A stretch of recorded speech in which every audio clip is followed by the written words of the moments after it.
Namaste. Welcome to you all. I am A. Meenakshi, Assistant Professor of English, Government Degree College for Women, Karimnagar. Today's topic is life skills. In the previous class, we have learned some of the life skills, namely self awareness, empathy, critical thinking, creative thinking, and decision making. So, before starting the new skills, let us have a quick revision of them and learn a few more life skills today. First of all, let us see what are life skills. Life skills are the skills that are necessary for everyone to participate fully in everyday life and lead their life meaningfully, efficiently, and successfully. If we learn life skills, what is the use of them? They help us handle the problems in life with ease. Easily we can tackle problems and life becomes a play for us when with all these life skills. There won't be any difficulty in tackling any problem. And they also play an important role in accomplishing our goal. When we don't take problems seriously, and we approach life with positive attitude and self confidence, then we can easily accomplish our goals. So they help us in coming out of despondency. Whenever we are in distress, whenever we get negative thoughts, then with our positive attitude and with emotional stability, every failure appears to us as a stepping stone. Every adversity appears to us as a blessing in disguise. So the attitude matters.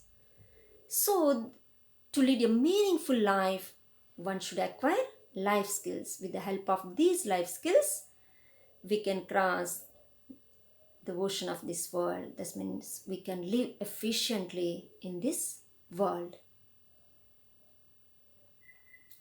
So let us discuss once again what we have learned in the previous class, the 5 skills, because they are very essential. The first and foremost important skill is self-awareness. What is self-awareness? It is the conscious knowledge of one's own self, like one's strengths, weaknesses, emotions, feelings, etc. It is nothing but studying completely ourselves. What are we? What are we? What are the strengths of our body? What are the weaknesses of our body? What are the strength of our emotions? What are the strengths of our mind? What are the strengths of our intellect? As a whole, we have to assess how much emotional stability we have, how much confidence we have, what kind of attitude we have, what kind of tackling ability, that is problem solving ability we have. All these things comes under self awareness, what we are. If we know fully about what we are, then we can tackle everything else, every other person easily. So this is the most important life skill we have to acquire. Generally, we will be busy in dealing with everything else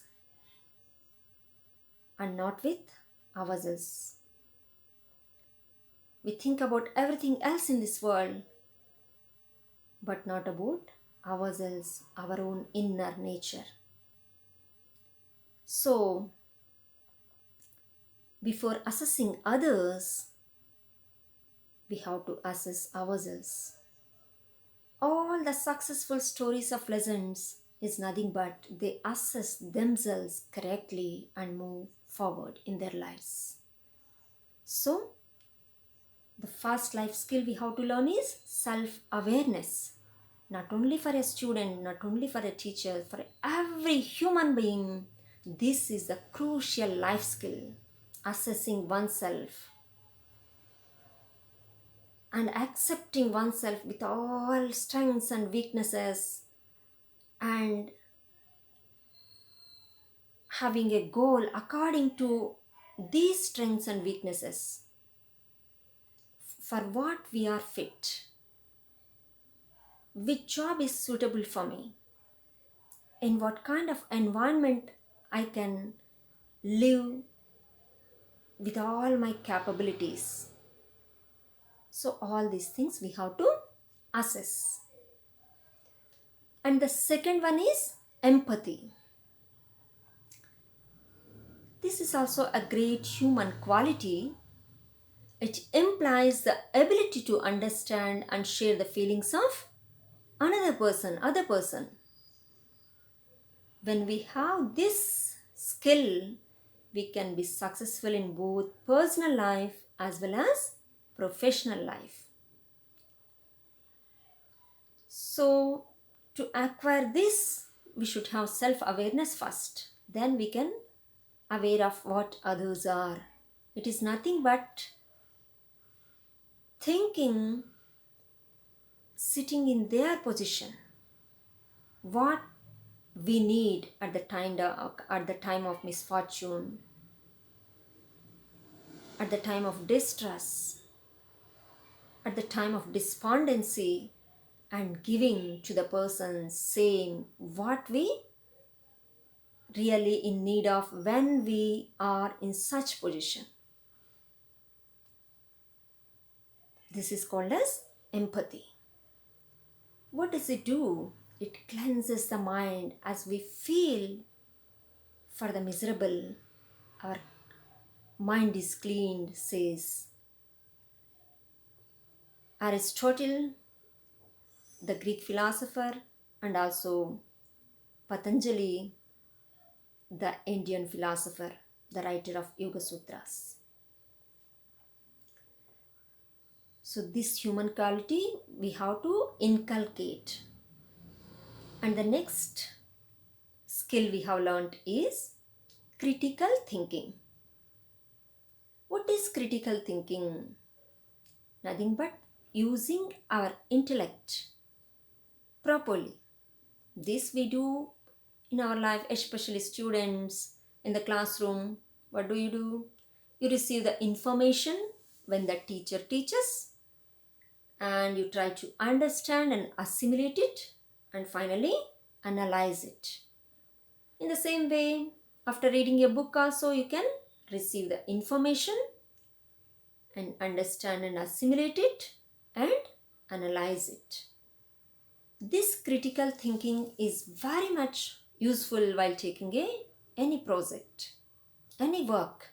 You have to assess, is it worthy to opt for? You have to take the information and understand and analyze. All these things you have to apply.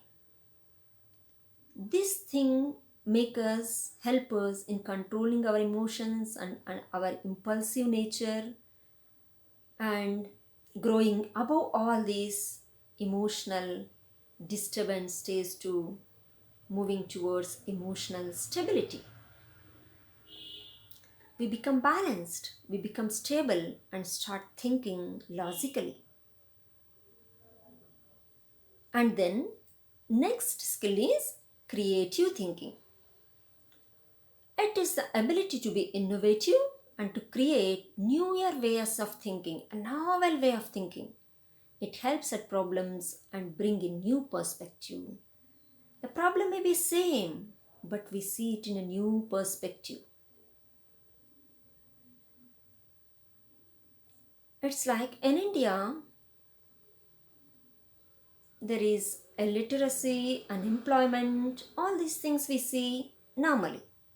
But if we can see this in a novel way, that's ours is a country which has lot of human resources. That means the youth with education, the youth with full of energy to take up any activity. We can see it in a novel way. And if we can see that only the positive aspects and see in the new way and create solutions, really it can make a heaven out of a hell. And then next skill is decision making. It is a very crucial skill. At every moment we have to make decisions. Everyone needs to develop to be independent in life. At every stage we have to take decision. After being born, after going to school, which school we have to go, which dress we have to wear, which book we have to read, at what time we have to get up, and which work at what time. Everything decision we have to make. Which group you have to select, which goal you have to opt for, which medium you have to study, which career you want to select. Everything you have to make the decision. Generally all these things will be done by others for us. Finally people say, because of them I am like this, because of my parents, because of my friends, because of my relatives. And no, we should not be like parasites. We should not depend upon others, especially in taking decisions. But we should have right knowledge of things. If we don't have right knowledge and we take decisions basing on our impulsions and emotional outburst, then it will lead to chaos. Instead of that, it is better to depend upon our seniors or old people or our who seek our well-being. But if we know, if we have the knowledge of the subject, knowledge of the thing in which we are going to take decision, then it is better to be independent in taking decisions. So these are the skills we learned in the previous class. So now in today's class we are going to learn some more life skills. They are problem solving skills, effective communication skills, interpersonal relationship skills, and coping with stress and emotions, that is emotional stability, and self-confidence, positive attitude, time management, personality development, and public speaking skills. And all these skills we'll discuss in this class. Let us see the first skill. What is it? Problem solving.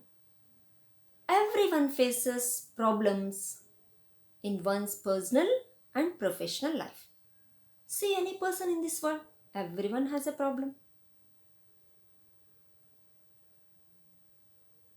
Some has the problem of breathing and they will be in ICU. Some others have problem of living, they'll be in distress. Some others have the problem of food. Some others have the problem of making choice. So many problems. Everyone. So if we have to deal these problems carefully, then we can lead life successfully.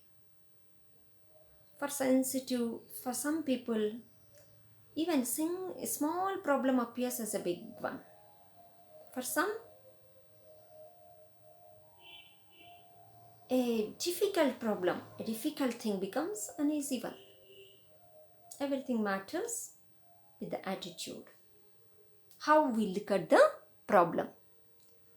So while dealing with problems, we should deal it carefully without causing and damage of any kind.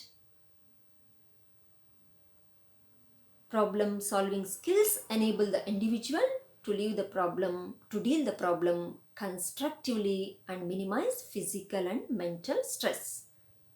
If we can deal the problem in a right way, it will release us from mental and physical stress. But if we don't deal it constructively, if we make mistakes in solving it, then it leads to greater stress.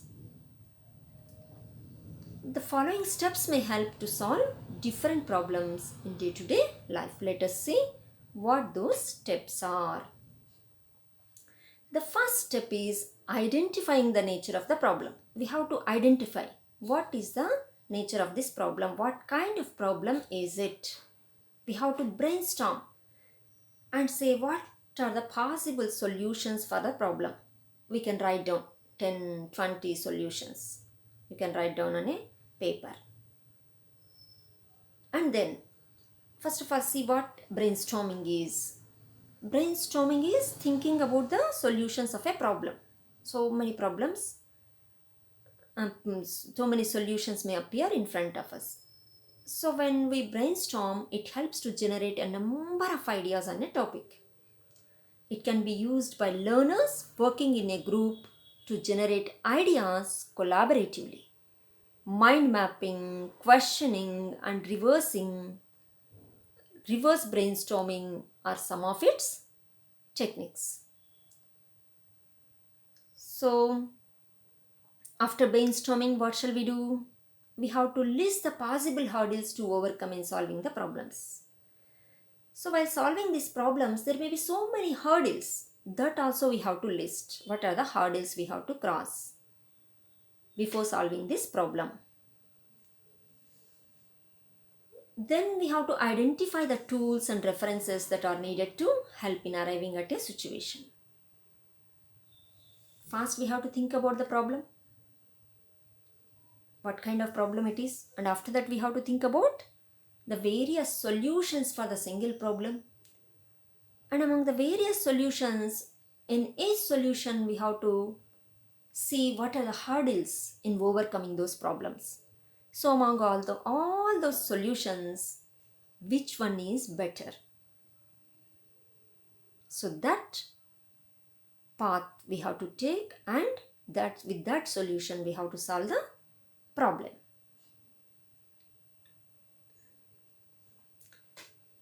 And we can take even the opinions of elders and experts.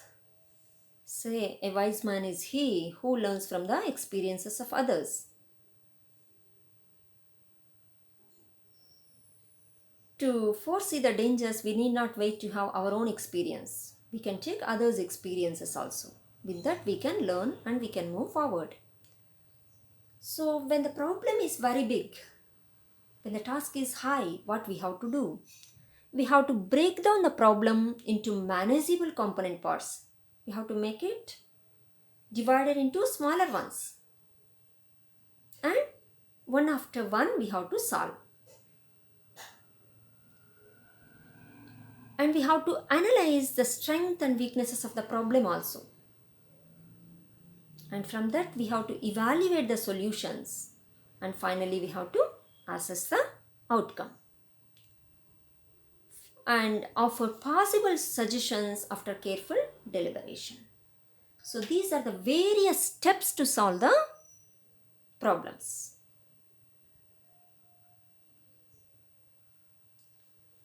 So till now we talked about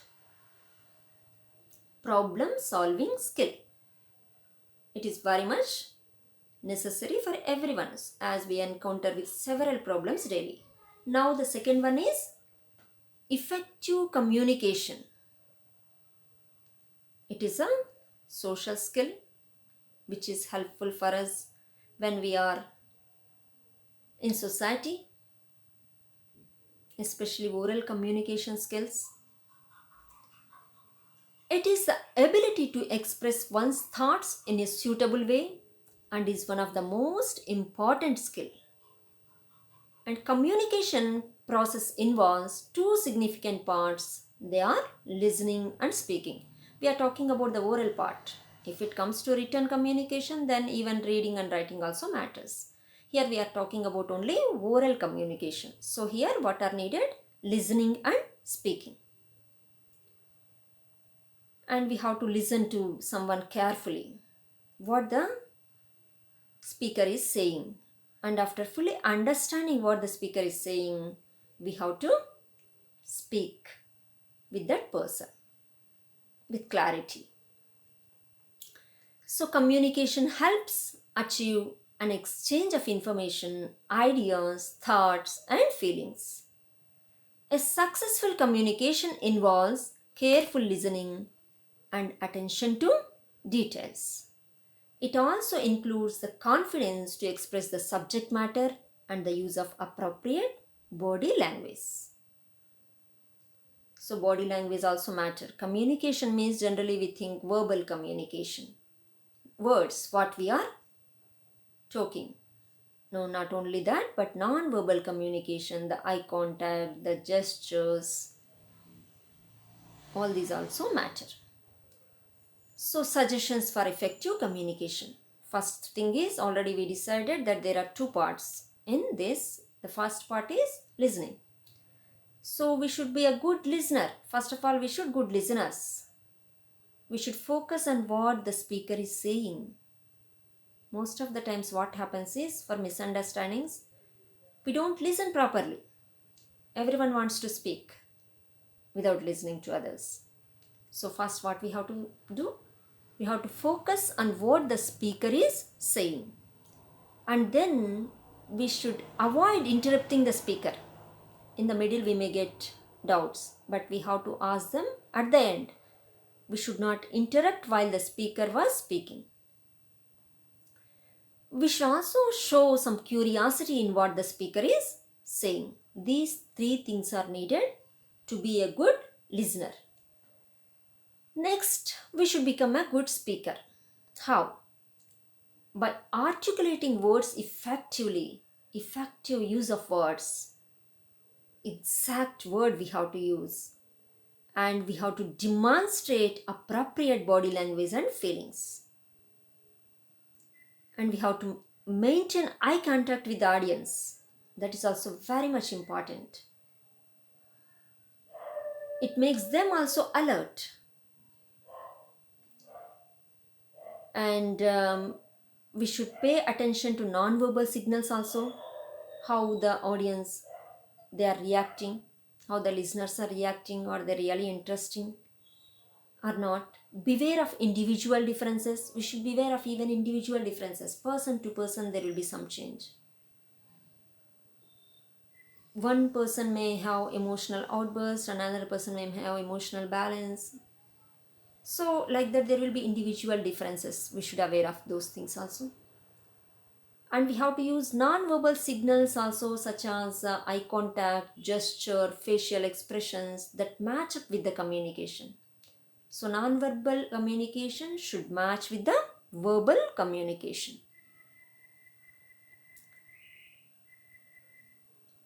So we can compare it with the actors playing in a play. No?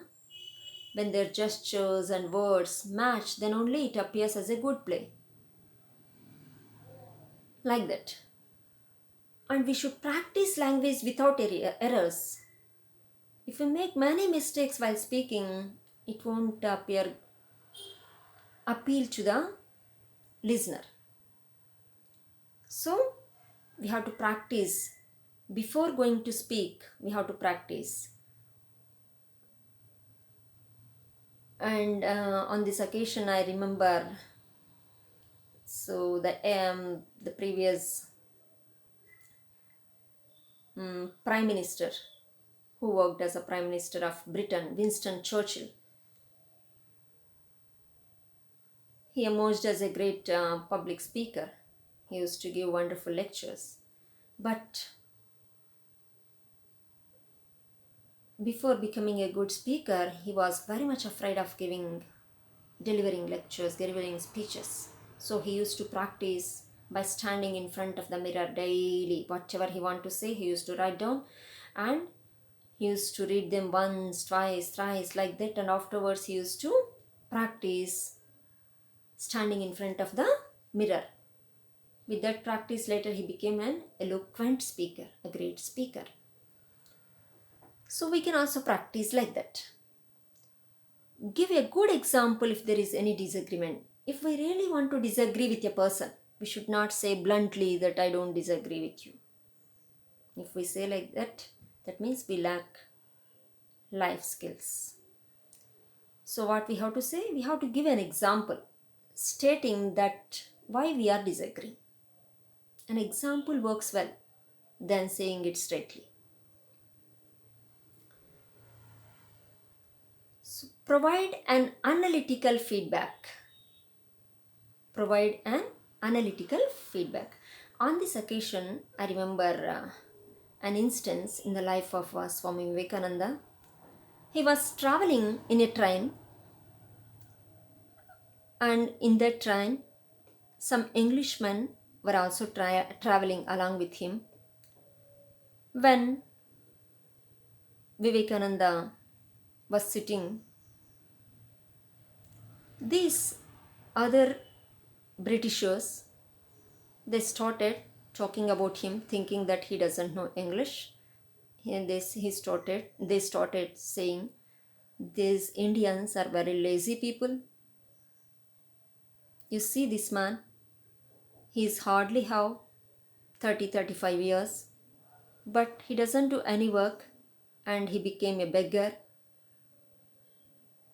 At this age he begs and lives.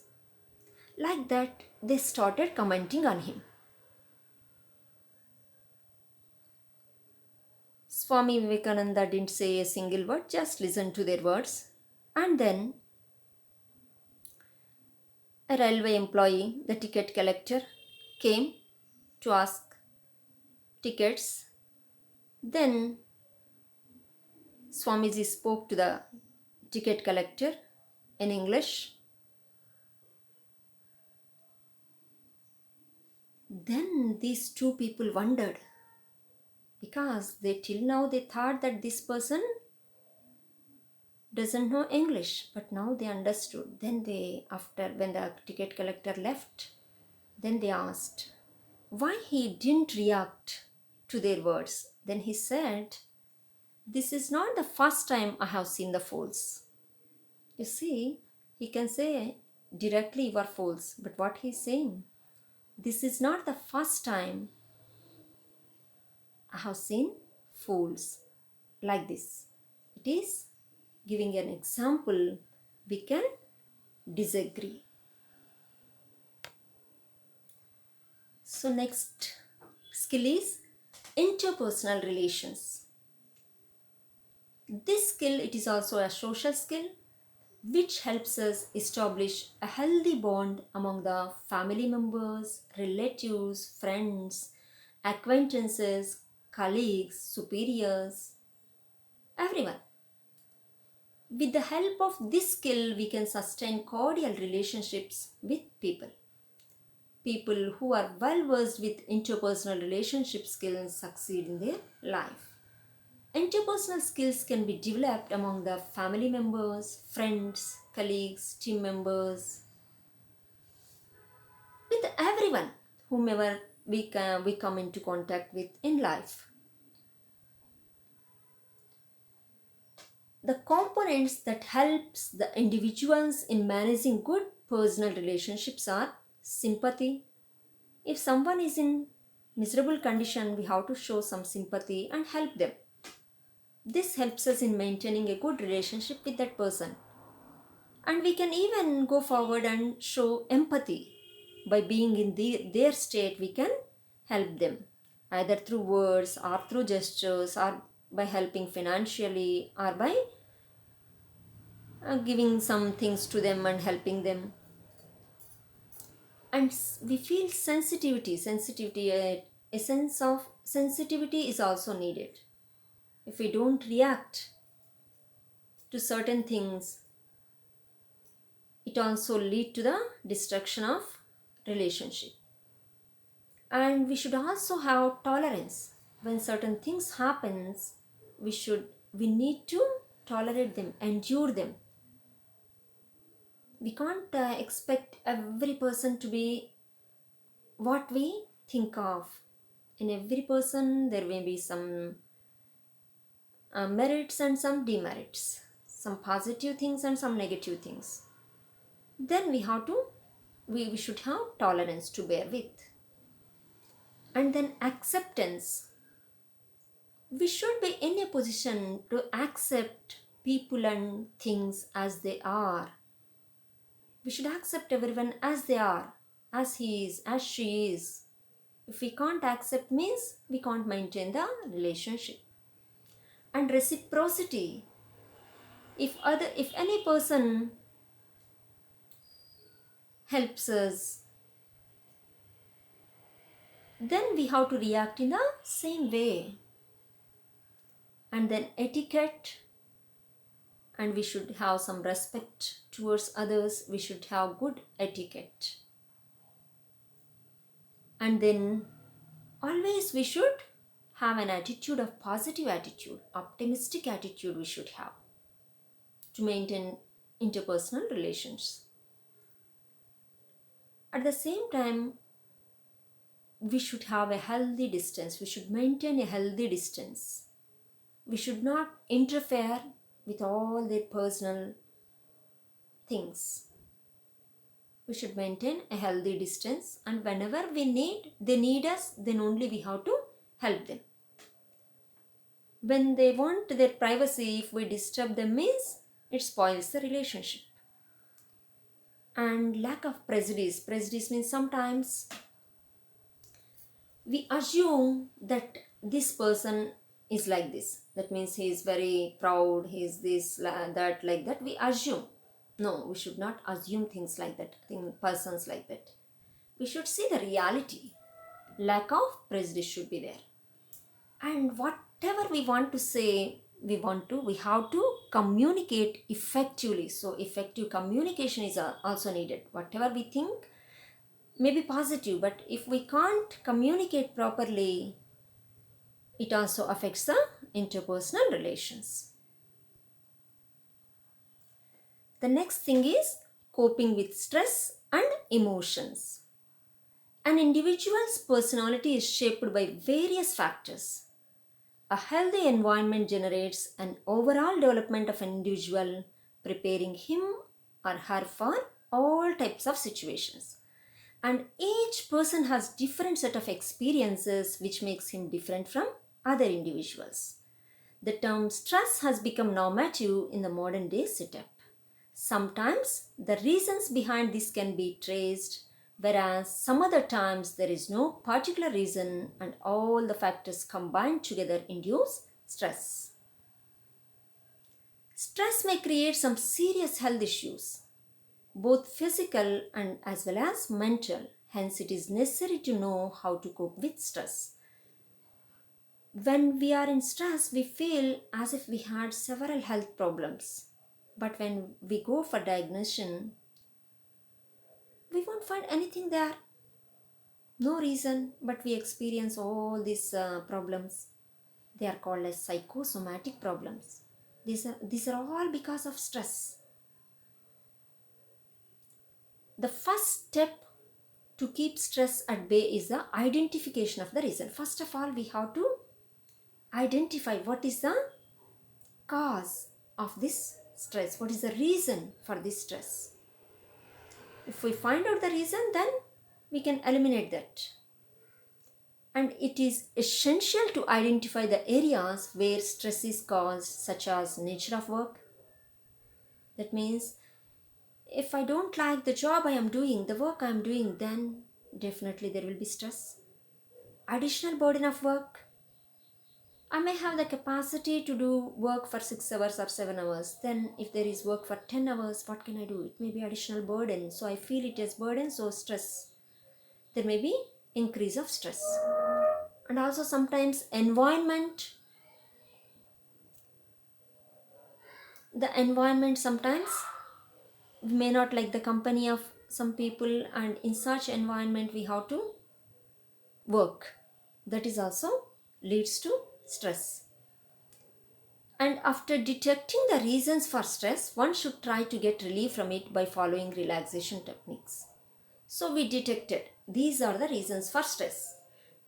Whatever um, that cause stress, if we can eliminate them, that means if there is a option for us, then we can do it. If not, what we have to do, we have to cope up. We have to continue our life with all these things, but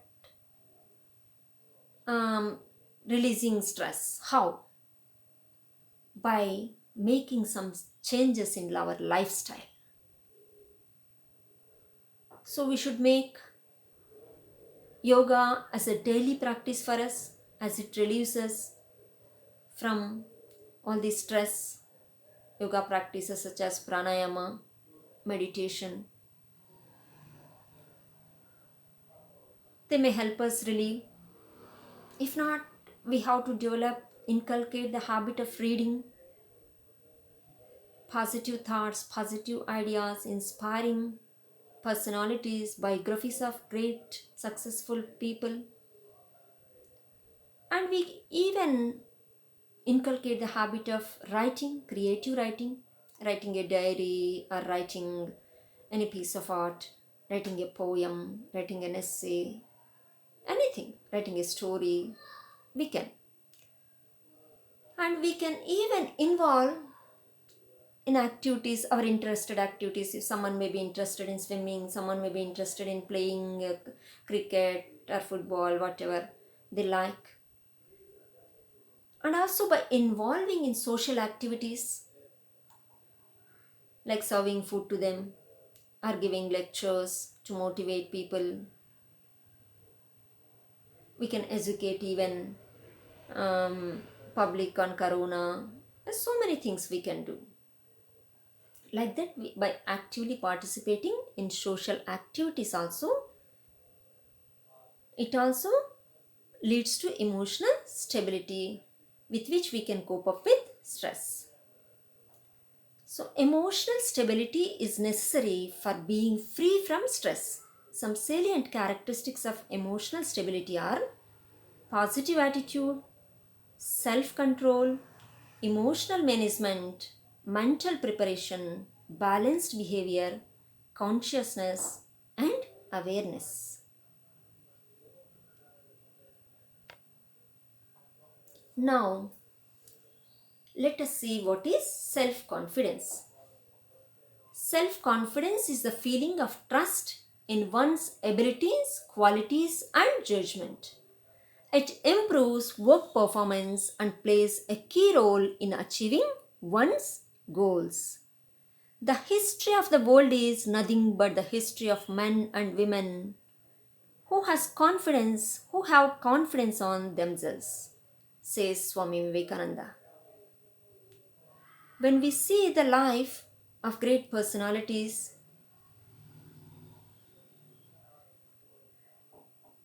Alexander, Napoleon, the great emperors, how confident they were, and the history is nothing but the history of them who confidently took decisions and worked for it. And how shall we get confidence? One gets confidence by focusing on the positive aspect of oneself, by being in the company of positive thinking people, and by reading inspiring stories of great ones. By setting goals and by achieving them, we can restore self confidence.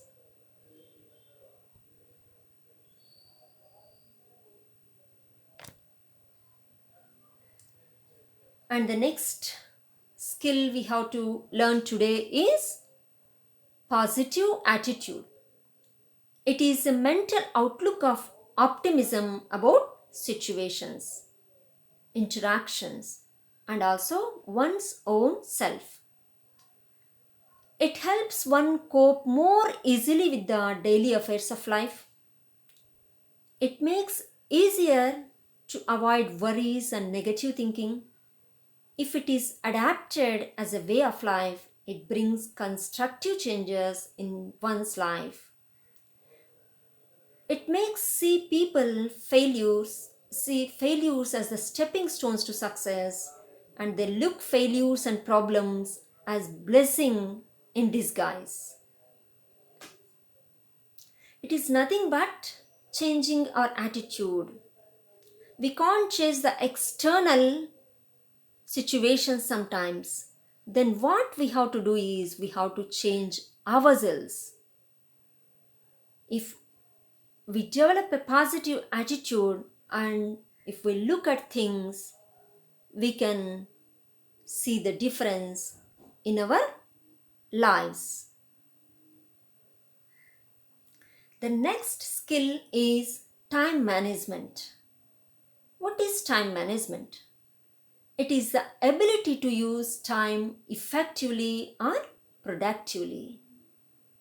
Time managing techniques are prioritizing the task after making a list of them. First of all, what we should do?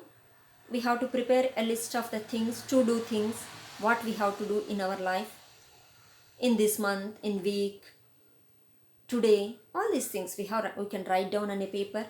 And after that, we have to give priority order. Yes, this is the first priority, this is the second priority, this is the third priority. That we have to prioritize the task. And after that, according to the priority, we have to schedule the work. What work we have to do in the morning, what work we have to do in the afternoon. All this timetable is a schedule, no? It's a time managing technique. In 3 months, in 6 months, how much syllabus we have to complete. All this is managing time. In the same way, in our life also, we have to have our own schedules. Nobody will give us timetable when we have to wake up, when we have to go to bed, when you should eat, when you have to do all this. No, we have to make our own. And then we have to set a deadline for the task and we should reach it. Really, deadline is a motivating factor. If the deadline today how to submit assignments means every one of you will be ready. You will be with single pointed concentration. You sit for that work only. You leave the other things and you sit for that. Why? Because the deadline is there. After deadline, you should not do. So that is a great motivating factor. So what you have to do is, after prioritizing, you have to fix a deadline for this work. Yes, I should complete this work before this month, this week, today, like that, depending upon the task, how big it is, how difficult it is, how hard it is, basing on that. And then focusing on the most productive time of the day. At what time you can work with all your energy. At that time you have to do the most important work, essential task. And by managing time correctly leads to the reduction of stress and anxiety. If you can do any task in appropriate time, there won't be any stress and anxiety. Yes, you have finished the task, you can go for another task, like that. If you are in a hurry, if you are not in a position to complete that task, then you'll be occupied by stress, anxiety, and everything that leads to another problem. And time management makes work easier and improves our productivity. We can do any work well if we can manage the time. So the next skill is personality development. First of all, know what is personality. Personality is made up of the characteristic patterns of thoughts, feelings, and behaviors that make any person unique. Personality development is the development of organized pattern of behaviors and attitudes that make a person distinctive. For the development of personality, one should know one's positive qualities, one should know oneself, one should learn social skills, one should have self-discipline, one should set a goal and should reach the goal without any fear of failure.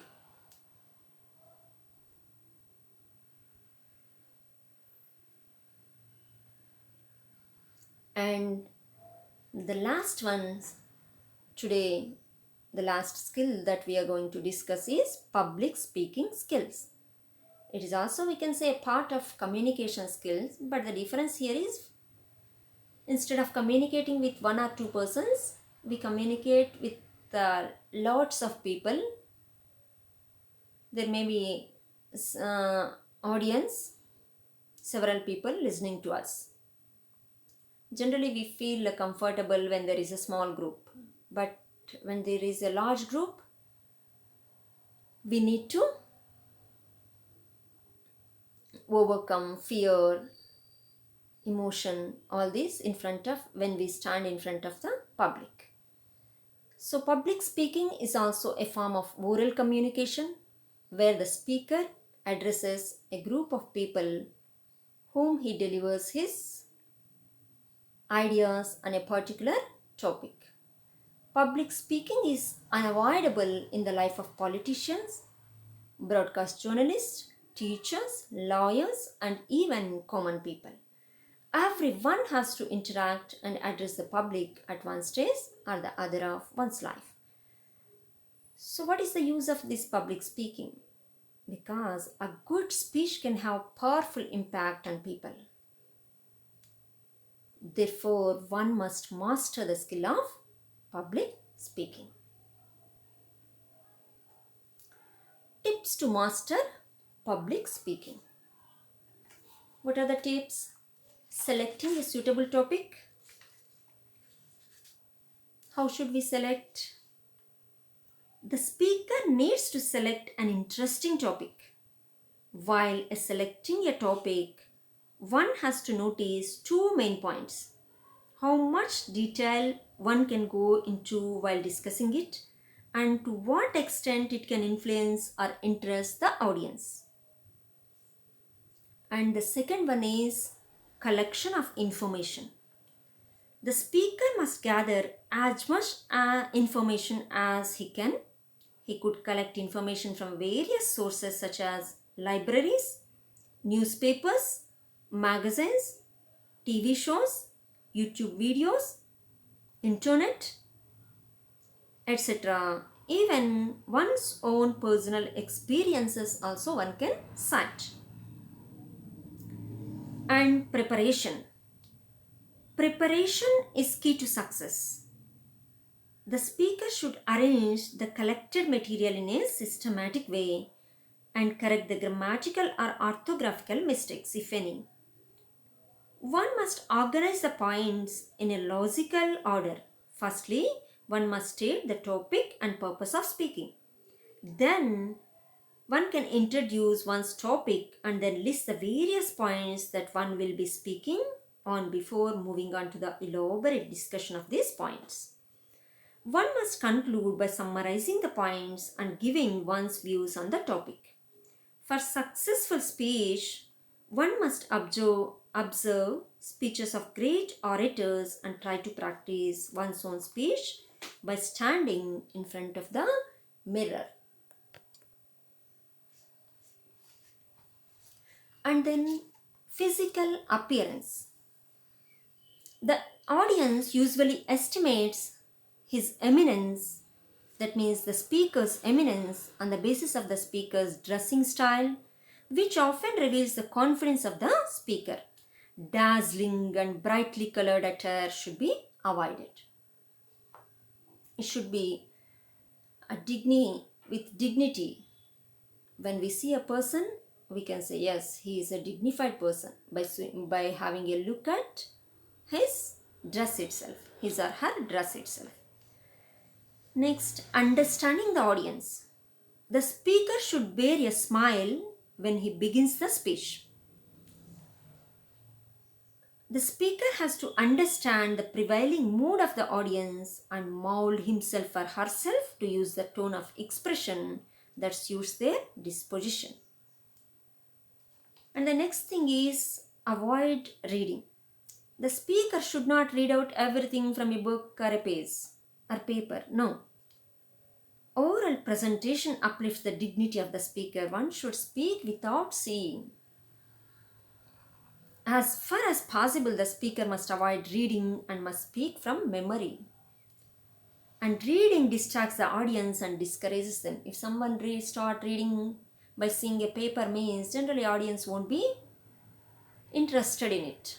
If you orate, you see all the great orators, they are all safe without saying anything. Then presenting the content. The content of the speech must be rich in that it must carry facts, suitable examples, brief anecdotes, etc. And above all, it must carry a sense of humor. The speaker must provide the audience food for thought.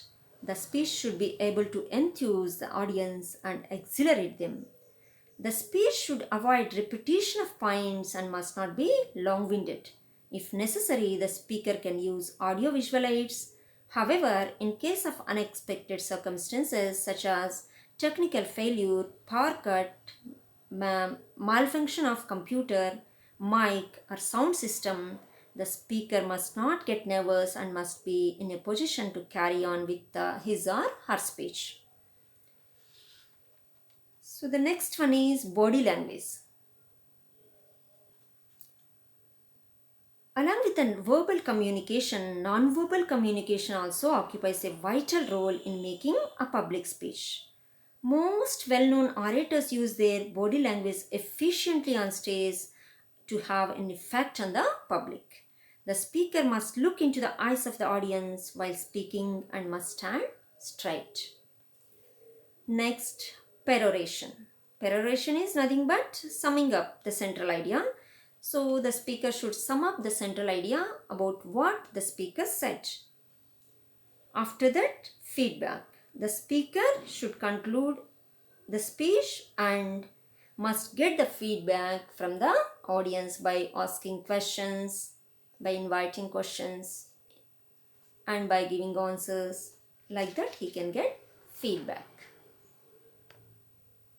Now, let us recapitulate what we have learned till now.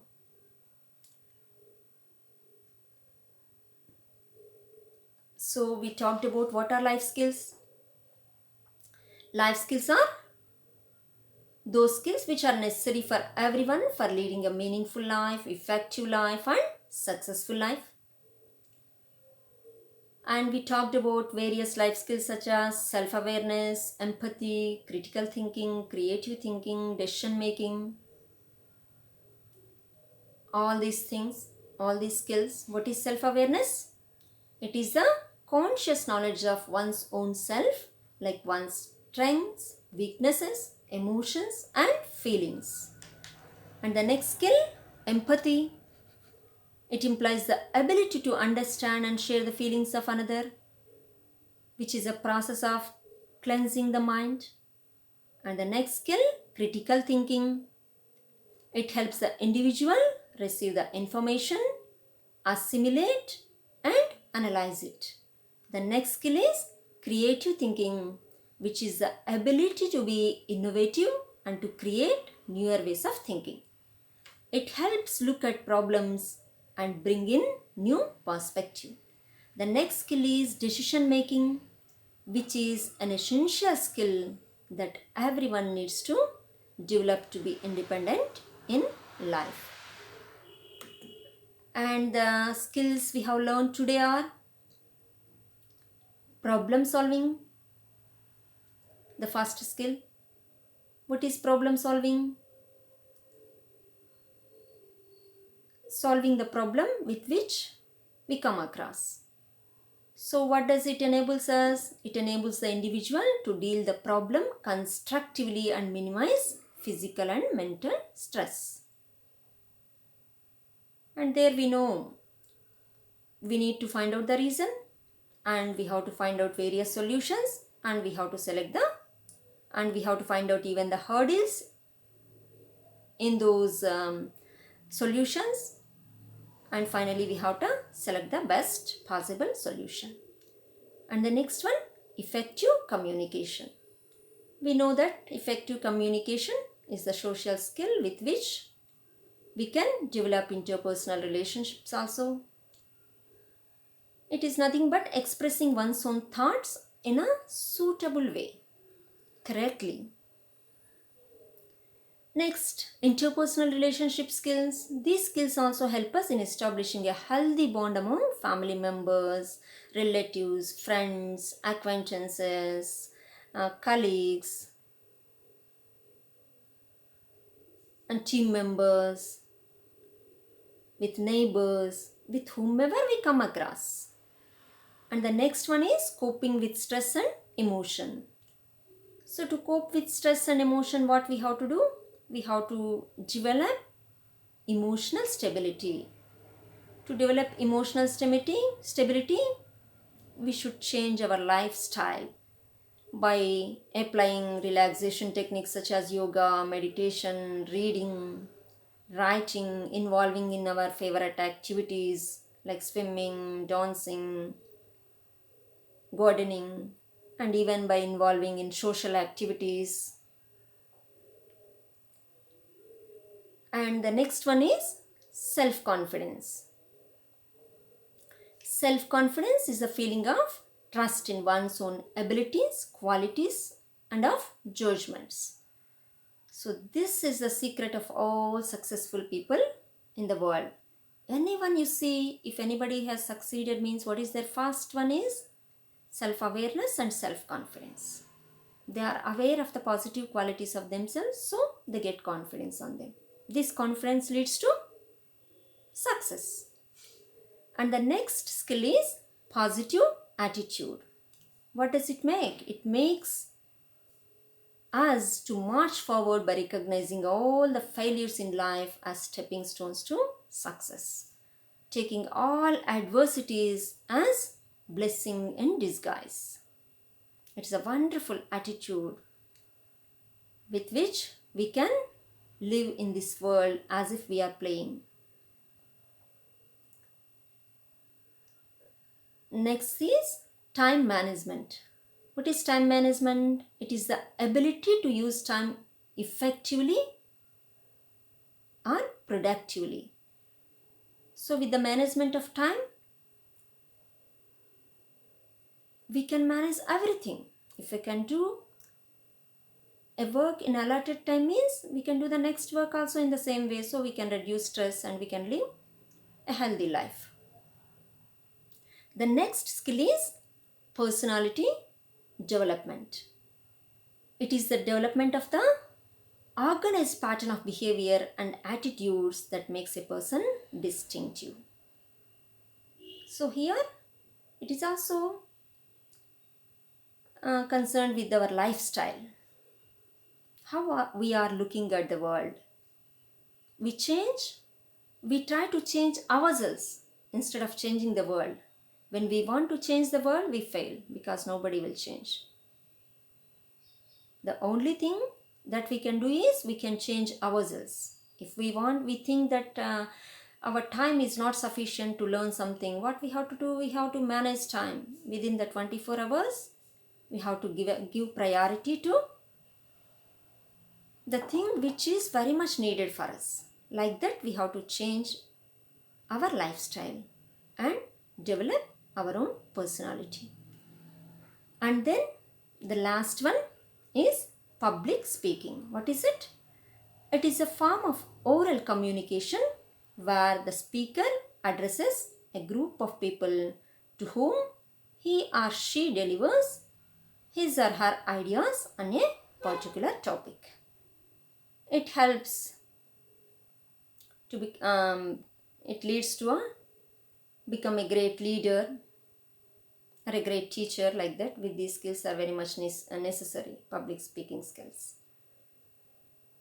And now under life skills, we have learned 3 kinds of skills. They are thinking skills, emotional skills, and social skills. Under thinking skills, what we have learned? Critical thinking, creative thinking, decision making, and also problem solving. All these skills comes under thinking skills. In the name itself, thinking is there, you see. Critical thinking, creative thinking, decision making, and problem solving. Okay, problems we have to solve by thinking only, decisions also with the intellect we have to use here. Then emotion. When it comes to emotion, we use our mind. In critical thing in thinking, we use our intellect. Empathy, coping with stress, self-awareness, self-confidence, positive attitude, and personality development. All this comes under emotional skills. By channelizing our emotions, by stabilizing our emotions, by attaining emotional stability, we can make our life better. Next, social skills. Effective communication. We may have good thoughts, positive thoughts in us, but if we want to say that to others, then we need effective communication skills, both verbal as well as non-verbal, and also interpersonal skills, how to deal with others, and also public speaking skills, when we have to deliver our speech in front of public. All these skills come under social skills. I think you have understood all this. Thinking skills, emotional skills, and social skills. So, I hope all of you have understood life skills. All these life skills, nearly we talked about 15 life skills in the two classes, in the previous class and also today's class. All these life skills, how much necessary they are for us in leading a meaningful life, I think you have understood. But the thing is, by understanding, nothing happens. We have to put them into practice. Skill, especially whatever skill you take, swimming is a skill. If you learn about it, yes, you have to jump, you have to move your legs, you have to move your hands like that. If anybody says, do you think that you can acquire swimming? No. First you have to jump into the water, perhaps in front of an expert, not alone. So you have to practice. With practice only you can learn. In the same way, all this skill, we are calling them skills, means we have to put all these skills into practice, not just knowing. No, we have to put them into practice. If we put them into practice, then they yield results. So acquire all these life skills and lead your life successfully. And before concluding my class, I would like to end it with an inspirational quote of Swami Vivekananda. Take the whole responsibility of your life on your shoulders and believe that you are the creators of your own destiny. Wish you good luck. Thank you very much for your patient listening. Thank you.